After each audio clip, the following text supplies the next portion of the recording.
traveling to Jerusalem, then this video is for you. There's a lot to see in Jerusalem, and I'm going to break down the planning process for 3 days in the city, which sites to see, how to organize your day, which sites you need to register for in advance, and some very useful tips. Before we get to the actual planning, I just want to say that in Jerusalem, much more than in Tel Aviv, it is important that you sleep in the city center. You have found a wonderful Airbnb in the remote neighborhood. Great, it is not for you. Do yourself a favor and sleep in the city center. In my post about accommodation in Jerusalem, I give great options for all budgets.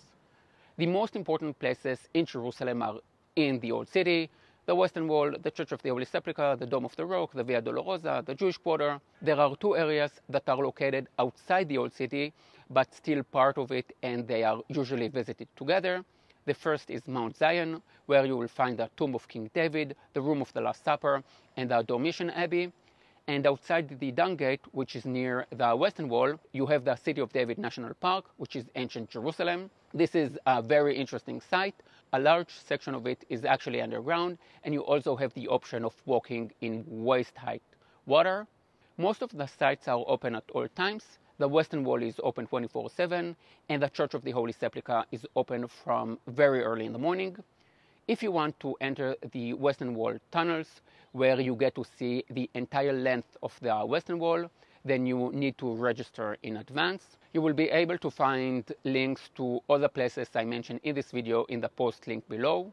If you want to visit the Temple Mount, then you need to know that non-Muslims can only access it via one entrance, which is located between the Western Wall and the Dung Gate. You will see the wooden bridge. The Temple Mount is open every day except Friday for 3 hours in the morning and 1 hour at noon. Make sure you dress modestly and be aware that no knives or religious books are allowed. On the Temple Mount, there are two monumental buildings, the Dome of the Rock, the most iconic building in Jerusalem, and the Al-Aqsa Mosque. Most people will visit the Old City more than once, as there is a lot to see and absorb, and there are a lot of shops and places to eat. If you are sleeping in the city center, it is easy to get to the Old City. I really recommend visiting the Old City early in the morning, especially if you want to visit the Church of the Holy Sepulchre. Sometimes I get thank you emails from people from Wisconsin and the rest of the world, which I really appreciate. Anyway, the single tip that travelers mention the most is visiting the Church of the Holy Sepulchre early in the morning. If visiting the church is important to you, go early. At midday, it is one big balagan, the Hebrew word for chaos. Another part of the city is the Mount of Olives. You can reach the Mount of Olives on foot by passing through the Lion's Gate and then climbing the mountain. It is quite steep. Or alternatively, you can take a taxi. If you want to take a bus, you need to take it from the bus station outside of Damascus Gate. There are two main bus stations in Jerusalem. One in the west next to the light rail station, Central Station, and one on the Arabic side next to Damascus Gate.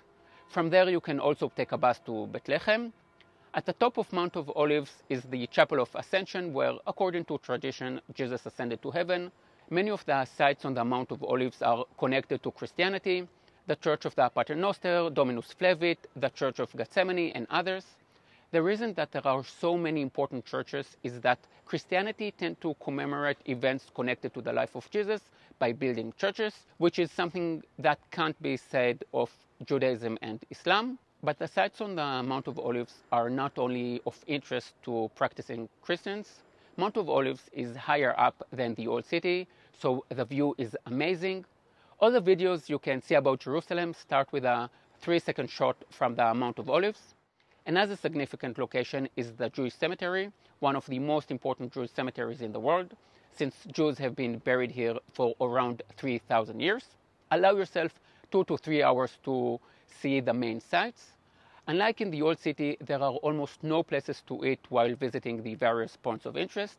On hot days, or indeed always, make sure you have a bottle of water with you. In the city center, there is also a lot to see. Many of the sites, neighborhoods, are at a few minutes walk from the light rail stations of City Hall, Jaffa Center, and Machne Yehuda. There is Mea Shearim, which is the ultra-Orthodox neighborhood, Mishkanot Sha'ananim, the first Jewish neighborhood outside the Old City, and Nachlaot, Machne Yehuda, which is the market. The nice thing about Jerusalem is that although it is the biggest city in Israel with almost 1 million inhabitants, the neighborhoods in the city center haven't changed much in the last 100 years. There are hardly any skyscrapers. The last station on the light rail line is called Mount Herzl, and it is on this mountain that you will find the grave of the father of modern Zionism, Theodor Herzl, the great leaders of the nation plot, the biggest military cemetery with dozens of memorials, and Yad Vashem, also known as the Holocaust Museum. Yad Vashem is one of the most visited sites in Israel, for good reason, and yet only a few tourists visit Mount Herzl. I find it disappointing that many tourists skip Mount Herzl. In my opinion, there is a discrepancy between where the tourists take travelers to and where the interest of the travelers lie. The mainstream tourists visit Masada, Jaffa, Caesarea, Banyas, Megiddo, all ancient sites, and almost no sites that are connected to the state of Israel. But what tourists tend to ask about is the modern state of Israel. And on Mount Herzl, you have the perfect opportunity to learn about the state of Israel. There is a connecting path, which is literally called the connecting path from Yad Vashem to the memorials on Mount Herzl, and yet very few go there. I can't understand why they don't. Anyway, from the light rail station at Mount Herzl, you can take the bus to En Karem, a quiet village on the outskirts of the city. There are two important churches in this neighborhood, the Church of the Visitation and the Church of John the Baptist. There are also lots of nice little spots where you can sit back and relax. And when visiting Jerusalem, you definitely need a little downtime. Givat Ram is a neighborhood where many of the national institutions are located, among them the Supreme Court, the Bank of Israel, the National Library, and two sites that are relevant to travelers, the Knesset, the Israeli Parliament, and the Israel Museum, the most important museum in Israel. You can look at the Knesset from the outside or register in advance for a tour of the inside. In the post below, you will be able to find all the details. Next to the Knesset stands Israel's most impressive museum, the Israel Museum. Here you can see the shrine of the book, some of the oldest parts of the Bible that have ever been found, the largest and by far the most important collection of Israel's archaeological finds, and a whole wing concerned with Jewish life and culture. What I absolutely love about the Israel Museum is that it is the Israel Museum. There are many museums like the British Museum in London or the Pergamon in Berlin, where the important artifacts are not necessarily from the UK or Germany. And in the Israel Museum, you will be able to see all the most significant artifacts that have been found in all the sites you will be visiting in Israel, be it Caesarea, Tel Dan, or Jerusalem. So the museum sums up all the sites in one place. The museum offers free tours, and you will find the link below. So those are the main sites. I would suggest the following itinerary. Day 1, the Mount of Olives, the Old City and the city center. Day 2, the Old City, maybe Temple Mount. Day 3, Mount Herzl, city center, and then the Israel Museum. A word about visiting Jerusalem with the children. Too much archaeology, religion, and history is not easy to take, not for adults and certainly not for children. Luckily, Jerusalem has more to offer than just holy sites. I will be writing a whole post on this subject, but for now, the main attractions for children include the Bloomfield Science Museum, which is an excellent interactive museum.